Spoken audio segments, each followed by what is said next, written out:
Hello बच्चों, आज की क्लास में हम स्टार्ट करने वाले हैं विदेशी विनिमय चैप्टर का पार्ट नंबर 3। ऑलरेडी मैंने इस चैप्टर के ऊपर 2 पार्ट्स आपके लिए बनाए हुए हैं, तो अगर आपने वो 2 पार्ट्स नहीं देखे हैं तो वो भी देख लेना। आज का टॉपिक और भी अच्छी तरीके से आपको समझ में आ जाएगा। आज की क्लास के अंदर मैं इस चैप्टर का सबसे इंपॉर्टेंट टॉपिक आज आपके लिए स्टार्ट करने वाला हूं। जो टॉपिक का नाम है स्थिर विनिमय दर प्रणाली क्या होता है, लचीली विनिमय दर प्रणाली क्या होता है, दोनों में अंतर क्या होता है, लचीली विनिमय दर प्रणाली कितने तरीके का हो सकता है और इनके क्या क्या एडवांटेज और डिसएडवांटेज हो सकते हैं। आज हम सारी चीजें हम इसकी एक एक करके पढ़ने वाले हैं।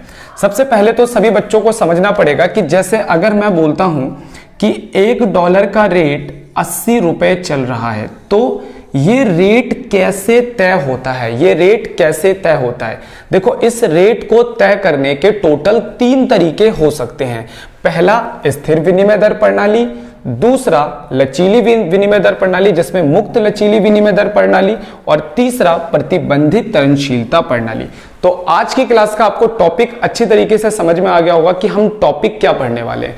टॉपिक पढ़ने वाले हैं कि जब हम अपने देश की मुद्रा का दर दूसरे देशों की मुद्राओं में क्या करते हैं, कन्वर्ट करते हैं या फिर तय करते हैं, तो उसे किस तरीके से तय किया जा सकता है। उसे तय करने के हमारे पास टोटल 3 तरीके होते हैं। 1 बाय 1 करके हम तीनों तरीके समझेंगे और हम ये भी समझने वाले कि हमारे भारत के अंदर इन तीनों में से कौन सा तरीका अपनाया जाता है। सबसे पहले नंबर का है स्थिर विनिमय दर प्रणाली, जिसे हम लोग फिक्स एक्सचेंज रेट सिस्टम के नाम से जानते हैं। इसके अंदर क्या होता है, मैं आपको एक एग्जांपल से समझाता हूं। जैसे इंडिया और अमेरिका की गवर्नमेंट को यह तय करना है कि अमेरिकन डॉलर और इंडियन रुपीस का क्या रेट होना चाहिए। ठीक है, तो इसके अंदर क्या होता है कि इंडिया की गवर्नमेंट और अमेरिकन गवर्नमेंट आमने सामने आते हैं। इंडियन गवर्नमेंट और अमेरिकन गवर्नमेंट आमने सामने आते हैं। इंडियन गवर्नमेंट के फाइनेंस डिपार्टमेंट के कुछ लोग और इसी तरीके से अमेरिकन गवर्नमेंट के फाइनेंस डिपार्टमेंट के कुछ लोग आपस में एक दूसरे के साथ मुलाकात करते हैं और दोनों देशों की कंडीशन को देखते हुए कि भाई दोनों देशों के अंदर इंपोर्ट एक्सपोर्ट कितना है, टेक्निक दोनों की कैसी है, इंडिया के लोग डॉलर की डिमांड कितनी कर रहे हैं या फिर अमेरिका के लोग रुपीस की डिमांड कितनी कर रहे हैं, इन दोनों की सप्लाई मार्केट के अंदर क्या है, हर चीज को देखते हुए एक रेट फिक्स कर देते हैं। जैसे मान लो इंडियन गवर्नमेंट और अमेरिकन गवर्नमेंट आमने सामने बैठी और $1 का रेट मार्केट में तय हो गया 70 रुपए। तो इस रेट को जब दोनों गवर्नमेंट आपस में सहमति के साथ तय करती है तो इसे हम लोग कहते हैं स्थिर विनिमय दर प्रणाली। इस रेट को फिक्स रखा जाता है। इस रेट को क्या रखा जाता है, फिक्स रखा जाता है, क्योंकि दोनों गवर्नमेंट ने मिलकर क्या करा है, रेट को तय करा है। ठीक है, ये एक तरीके का कॉन्ट्रैक्ट बन जाता है दोनों देशों के बीच में।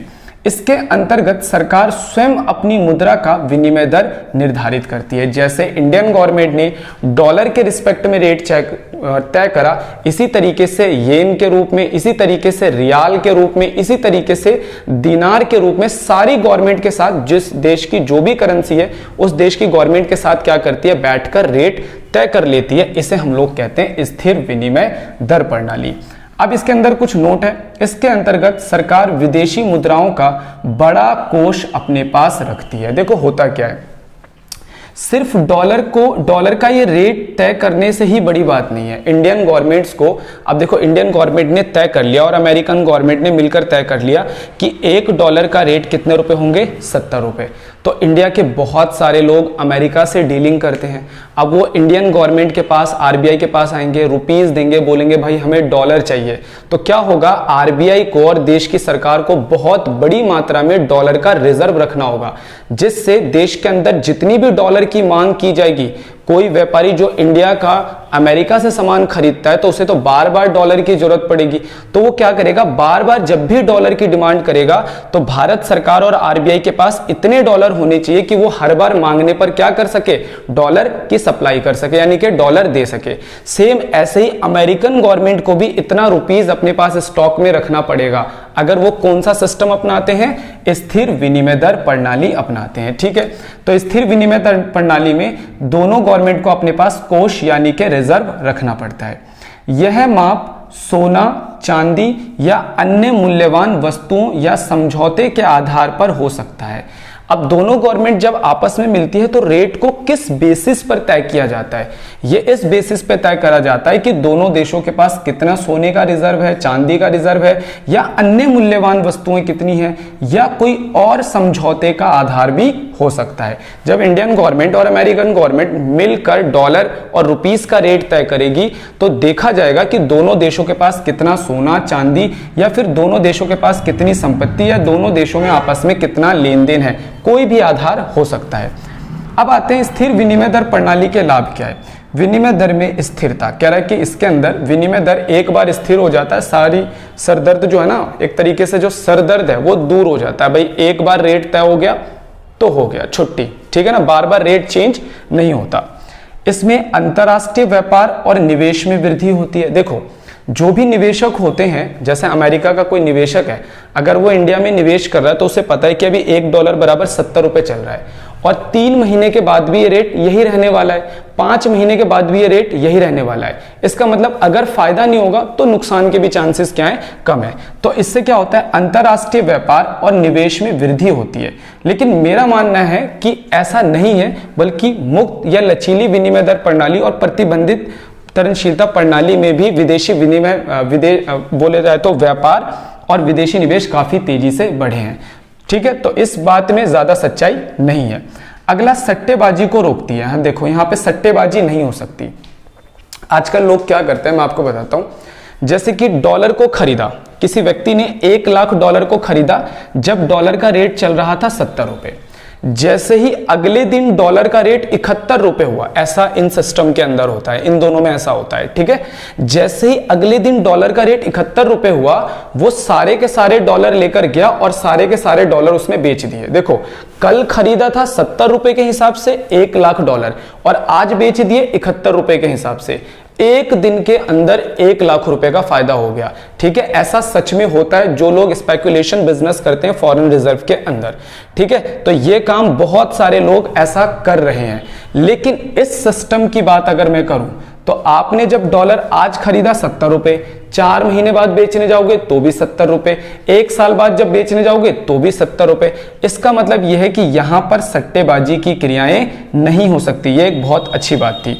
यहां पर समष्टि स्तर में नीतियां बनाने में सहायक है। देखो, अगर विदेशी मुद्राओं के अंदर, उनके रेट के अंदर चेंज नहीं होगा तो उनसे जो हम डीलिंग करेंगे या उनसे जो हम लेन देन करेंगे, सौदे का रेट जो आज है वो 2 साल के बाद भी सौदे का रेट वही होगा।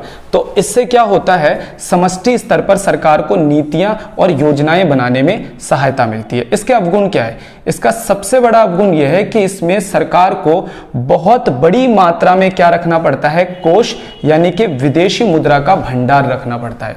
सरकार के सामने एक बहुत बड़ा सरदर्द होता है। जैसे मैंने बोला कि इसमें सरकार ने तय कर दिया कि $1 बराबर 70 रुपए, तो सरकार और आरबीआई को इतना रिजर्व रखना पड़ता है ताकि देश का कोई भी व्यक्ति कितनी भी डॉलर की मांग करे तो आप 70 रुपए के हिसाब से उतने डॉलर की मांग को पूरा कर सके। ये सरकार के ऊपर एक बर्डन होता है रिजर्व रखने का। तो यही सबसे बड़ा दिक्कत है। कई बार ऐसा देखने के लिए मिला है कि सरकार और आरबीआई के पास रखा हुआ रिजर्व बहुत तेजी से कम हो जाता है, बहुत तेजी से खत्म हो जाता है, डॉलर की डिमांड इतनी ज्यादा हो जाती है। तो ऐसी स्थिति में सरकार को दोबारा क्या करना पड़ता है, अमेरिकन गवर्नमेंट को बुलाना पड़ता है और फिर से रेट के अंदर क्या करना पड़ता है, चेंज करना पड़ता है। यह सबसे बड़ी समस्या है किसकी, स्थिर विनिमय दर प्रणाली की। अब हम लोग आ जाते हैं दूसरे पर, जिसका नाम क्या है, लचीली विनिमय दर प्रणाली। देखो, लचीली विनिमय दर प्रणाली को 2 भागों में बांटा गया। एक होता है मुक्त मतलब पूरी तरीके से फ्री है। यहां पर रेट सरकार के हाथ में भी नहीं होता, आरबीआई के हाथ में भी नहीं होता। यहां पे रेट पूरी तरीके से मार्केट के हाथ में होता है। यानी यहां पर पूरा प्रभाव किसका होता है, सिर्फ बाजार का होता है। ठीक है, पहली बात हम ये याद रखेंगे। और इसके अंदर जो होता है ना, इसके अंदर प्रभाव किसका होता है रेट में, बाजार प्लस आरबीआई। आरबीआई मतलब मैं अपने देश के हिसाब से बात कर रहा हूं, तो सेंट्रल बैंक है ना, किसी भी देश में बाजार और आरबीआई का प्रभाव होता है इसके अंदर। अब समझते हैं, लचीली विनिमय दर प्रणाली को 2 भागों में बांटा गया, ये मैंने आपको बता दिया है। देखो, लचीली विनिमय दर प्रणाली है क्या? अगर किसी भी देश की मुद्रा का दर का निर्धारण बाजार की शक्तियों के द्वारा किया जा रहा है तो उसे हम लोग लचीली विनिमय दर प्रणाली कहते हैं। जैसे $1 की कीमत क्या होगी, $1 की कीमत क्या होगी, ये सरकार तय ना करे। ये कौन तय ना करे? ना तो सरकार तय करे, ना तो देश की गवर्नमेंट तय करे, बल्कि इस चीज को तय कौन करे? बाजार। बाजार कैसे तय करेगा भाई? बाजार में होती है डिमांड यानी कि मांग, और क्या होती है? सप्लाई। डॉलर का रेट क्या होगा ये इस बात पे डिपेंड करता है कि भारत के बाजार के अंदर डॉलर की मांग क्या है और डॉलर की पूर्ति क्या है। अगर डॉलर की मांग और डॉलर की पूर्ति ये निर्धारित करती है कि भारत के बाजार में डॉलर का जो रेट है वो 80 रुपए होगा तो इसे हम लोग कहते हैं लचीली विनिमय दर प्रणाली। फिर से मैं बोल रहा हूं, लचीली विनिमय दर प्रणाली दो तरीके की होती है। एक होता है मुक्त, इसके अंदर गवर्नमेंट का कोई रोल नहीं, इसमें क्या होता है? सिर्फ बाजार की शक्तियां यानी कि मांग और पूर्ति के द्वारा रेट का निर्धारण किया जाता है। तो ध्यान से समझना, उस प्रणाली से है जिसमें विनिमय दर विदेशी विनिमय बाजार में करेंसी की मांग और पूर्ति की शक्तियों द्वारा निर्धारण किया जाता है। इसके अंतर्गत दर किसके द्वारा निर्धारण किया जाता है? विदेशी विनिमय बाजार के अंदर उस करेंसी की मांग और पूर्ति के द्वारा। रियाल का रेट इंडिया में क्या होगा ये इस बात पर डिपेंड करता है कि इंडिया की मार्केट के अंदर रियाल की पूर्ति कितनी है और रियाल की मांग कितनी है। दिनार का रेट इंडिया में क्या होगा ये इस बात पे डिपेंड करता है कि इंडिया की मार्केट में दिनार की पूर्ति कितनी है और दिनार का मांग क्या है। सरकार का कोई प्रत्यक्ष और अप्रत्यक्ष हस्तक्षेप यहां पर नहीं होता, केंद्रीय बैंक का भी कोई हस्तक्षेप यहां पर नहीं होता। तो इसे हम कहते हैं लचीली विनिमय दर की मुक्त लचीली विनिमय दर प्रणाली। यहां पर बाजार का सिर्फ बाजार का रोल होता है, यहां सरकार या केंद्रीय बैंक का कोई हस्तक्षेप नहीं होता। इसके लाभ क्या है? संतुलन स्तर स्वयं निर्धारित होते हैं। यहां पर सरकार को आपस में आमने सामने बैठकर अपना टाइम खराब करने की जरूरत नहीं है, ठीक है। यहां पर जो रेट है ना वो खुद ही तय हो जाता है। मार्केट की डिमांड और सप्लाई आपस में स्वयं ही क्या करते हैं? रेट को तय कर लेते हैं। और रेट को कहां तय किया जाता है? जहां पर मांग और पूर्ति आपस में बराबर हो जाते हैं। इस चीज को हम अभी आगे सीखने वाले भी हैं डायग्राम की शेप में, ठीक है। तो अभी थोड़ा सा होल्ड करेंगे इस चीज को। विदेशी विनिमय भंडार की भी आवश्यकता नहीं होती। देखो सरकार को कितनी लागत लगानी पड़ती थी, विदेशी विनिमय भंडार इसके अंदर रखना पड़ता था। और कई बार तो ऐसा होता था कि मांग इतनी ज्यादा बढ़ जाती थी कि सरकार जो है मांग पूरी नहीं कर पाती थी, तो सरकार को दोबारा क्या करना पड़ता था? डॉलर के लिए अमेरिकन गवर्नमेंट के सामने बैठना पड़ता था और डॉलर के रेट क्या करने पड़ते थे? फिर से रिवाइज्ड करने पड़ते थे, ठीक है, फिर से चेंज करने पड़ते थे। इसके अंदर अगर हम बात करें दर में अस्थिरता और सट्टेबाजी गतिविधियों में वृद्धि, इसके अवगुण क्या क्या है? दर बहुत अस्थिर रहता है और यहां पर सट्टा गतिविधियों में वृद्धि होती है। देखो क्योंकि यहां पर सारी चीजें बाजार के अंदर है। बाजार के अंदर का मतलब अभी डॉलर का रेट 80 चल रहा है, पता नहीं 1 घंटे के बाद 81 रुपए भी हो सकता है। तो जब ऐसी चीजें मार्केट में है तो जो स्पेकुलेशन करने वाले लोग हैं, जो सट्टेबाजी क्रियाएं वाले लोग हैं, वो क्या करते हैं? $1,00,000 $2,00,000 ऐसे विदेशी मुद्रा, मैं तो सिर्फ डॉलर बोल रहा हूं, और भी करेंसीज क्या करते हैं? खरीद के अपने पास रख लेते हैं। जैसे ही उनका रेट बढ़ता है, रेट बढ़ने का वेट करते हैं वो लोग, जैसे ही मार्केट में रेट बढ़ता है तुरंत उसको बेच देते हैं। तो इससे क्या होता है? सट्टेबाजी की गतिविधियां देश में बढ़ने लगती है। देखो सट्टेबाजी की गतिविधियां कुछ हद तक तो ठीक है, लेकिन कई हद तक ये बहुत ज्यादा नुकसानदायक भी है। अब मैं नुकसानदायक कैसे है मैं समझाता हूं। अगर मैं एक स्पेकुलेशन यानी कि सट्टेबाजी क्रियाएं करने वाला व्यक्ति हूं, तो मैं मार्केट के अंदर से बहुत सारे डॉलर खरीद खरीद के क्या कर लूंगा? अपने पास इकट्ठा कर लूंगा। मेरी तरह बहुत सारे लोग सट्टेबाजी क्रियाएं करने वाले, बहुत सारे लोग डॉलर को फालतू में खरीद लेंगे और अपने पास जमा कर लेंगे, जिससे एक कोई ऐसा व्यक्ति जो सचमुच क्या करता है? व्यापार करता है किसके साथ? डॉलर के साथ। उसे जब डॉलर की आवश्यकता होगी, क्योंकि मेरे जैसे बहुत सारे लोगों ने डॉलर की मांग बहुत ज्यादा करी, जिससे मार्केट में डॉलर की प्राइस क्या हो जाएंगे? बढ़ जाएंगे। जब वो व्यापारी जिसको क्या करना है? व्यापार करना है, जब वो डॉलर लेने के लिए जाएगा तो उसको डॉलर के रेट कैसे दिखाई देंगे? बढ़े हुए मार्केट के अंदर दिखाई देंगे। तो ये दिक्कत होता है जब स्पेकुलेशन की वजह से यानी कि जब सट्टेबाजी क्रियाओं की वजह से किसी भी विदेशी मुद्रा का बाजार में रेट बहुत ज्यादा हो जाता है, तो इससे जो व्यापारी वर्ग के लोग होते हैं जो सचमुच आयात निर्यात करते हैं, उनको काफी दिक्कतों का सामना करना पड़ता है। ठीक है, इसमें दर अस्थिर रहती है, कभी भी दर चेंज हो जाती है और यहां पर सट्टेबाजी की गतिविधियों में वृद्धि देखने के लिए मिलता है। अब हम लोग आ जाते हैं प्रतिबंधित, जैसा कि नाम से ही पता चल रहा है, प्रतिबंधित तरलशीलता। देखो ये भी लचीली विनिमय दर ही प्रणाली है। हमारे इंडिया के अंदर यही वाला मेथड चलता है। हमारे इंडिया के अंदर क्या है तो फ्लेक्सिबल एक्सचेंज रेट सिस्टम, यानी हमारे देश में भी डॉलर का रेट, रियाल का रेट, येन का रेट क्या होगा ये गवर्नमेंट तय नहीं करती है, इसलिए हमारे देश में स्थिर विनिमय दर प्रणाली नहीं है। हमारे देश के अंदर भी लचीली विनिमय दर प्रणाली है, लेकिन लचीली विनिमय दर प्रणाली में कौन सी वाली? प्रतिबंधित तरलशीलता दर प्रणाली। इसके अंदर क्या होता है? इसके अंदर रेट तो मार्केट ही तय करता है, ध्यान से समझना। इसके अंदर रेट तो मार्केट ही तय करता है। मार्केट कैसे? बाजार की मांग और पूर्तियों के द्वारा रेट को निर्धारण किया जाता है। लेकिन आरबीआई और देश की सरकार इस रेट के अंदर थोड़ा सा क्या करती है? इंटरफेयर करती है। तो इसे हम लोग क्या कहते हैं? प्रतिबंधित तरलशीलता प्रणाली। जैसे कई बार ऐसा होता है कि रेट इतना ज्यादा तय हो जाता है जो आरबीआई और देश की सरकार को पसंद नहीं आता, तो आरबीआई और देश की सरकार कुछ भी ऐसा करती है जिससे उस रेट को मैनेज करके थोड़ा सा कम कर देती है। या फिर कई बार ऐसा हो जाता है कि रेट उन्हें जरूरत से ज्यादा कम लगता है, तो आरबीआई और देश की सरकार हल्का सा मार्केट में इंटरफेयर करके उस रेट को थोड़ा सा बढ़ा देती है। तो इसे हम लोग कहते हैं प्रतिबंधित तरलशीलता प्रणाली। ये है एक तरीके से लचीली विनिमय दर प्रणाली का ही रूप है, लेकिन इसके अंदर देश की सरकार और केंद्रीय बैंक हस्तक्षेप कर देती है।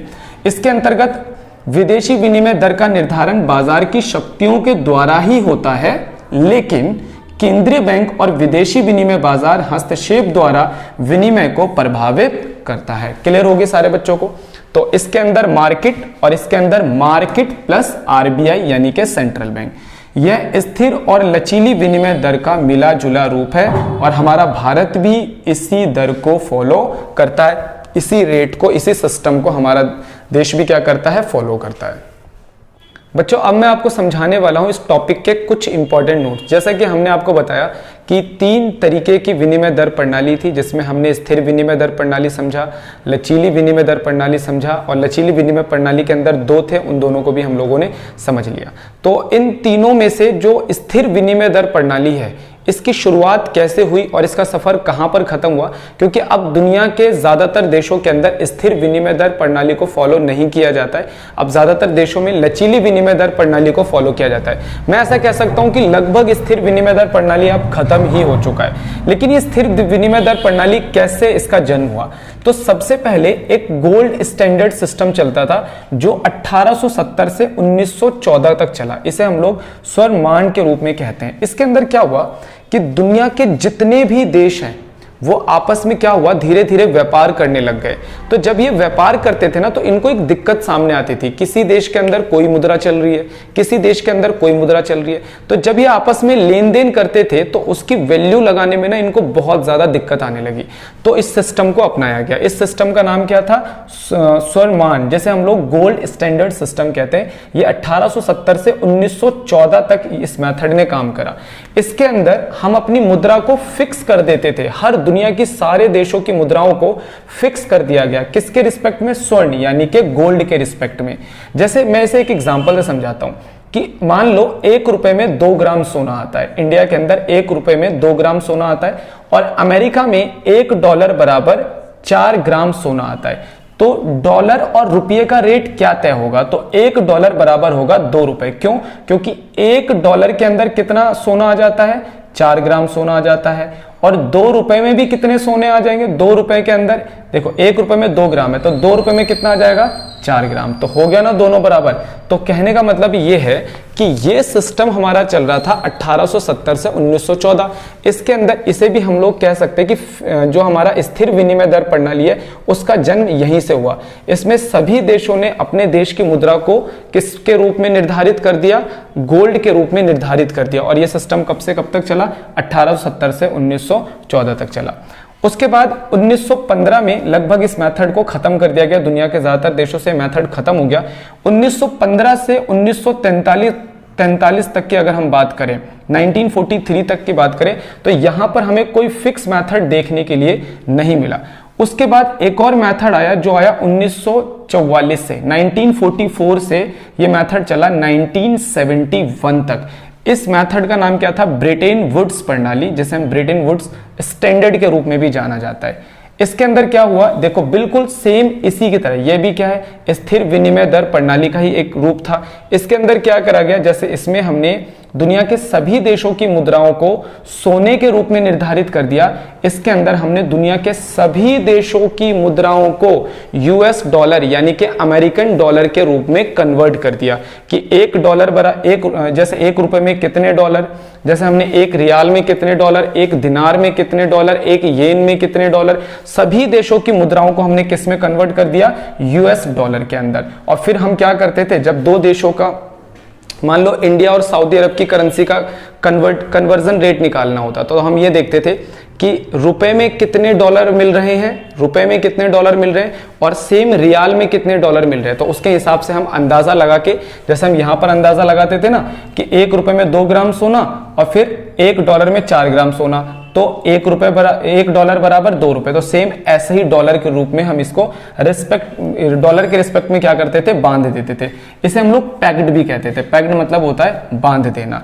इसके अंतर्गत ही क्या हुआ, अंतरराष्ट्रीय मौद्रिक कोष यानी कि आईएमएफ का भी जन्म हुआ। उसके बाद ही क्या हुआ? आईएमएफ का भी जन्म हुआ। अच्छा, 1972 से अगर हम बात करें, 1972 से अगर हम बात करें, तो फिर मार्केट के अंदर क्या आ गया? फ्लेक्सिबल एक्सचेंज रेट सिस्टम आ गया, जिसे हम लोग क्या कहते हैं? लचीली विनिमय दर प्रणाली कहते हैं। तो अब लचीली विनिमय दर प्रणाली ज्यादातर देशों में चल रही है, इसलिए हम स्थिर विनिमय दर प्रणाली के ऊपर अब ज्यादा बात नहीं करते हैं। लेकिन कई बार, ये मैंने इसलिए बता दिया, कई बार ये एग्जाम के अंदर 1-1, 2-2 नंबर के पूछे जाते हैं और इनकी जो डेट है वो आप याद रखना। तो आज की क्लास के अंदर बच्चों इतना ही।